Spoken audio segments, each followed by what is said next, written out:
Hi hello friends, నేను పల్లెటూరు చిట్టి ఛానల్. ఈరోజు మేము రాజమండ్రిలో అనమాట. రాజమండ్రిలో వెళ్ళినప్పుడు బకెట్ బిర్యానీ అని చెప్పేసి ఒక దిక్కునికి వచ్చి తింటున్నాం అనమాట.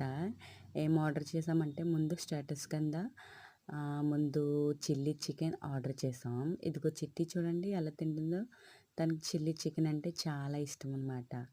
తర్వాత మేమందరం కూడా తినేసిన తర్వాత ఇక్కడ బాగా ఫేమస్ అయిన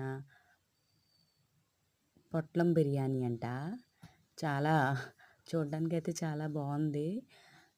టేస్ట్ అయితే యావరేజ్ కింద ఉందనమాట. బావుంది. చిట్టీకి చాలా సంతోషం అనమాట. చూడండి ఎలా తింటుందో. అంతే. Please subscribe my channel. Thank you for watching video. Like and subscribe, share, comment please. Bye. ఇష్కువా.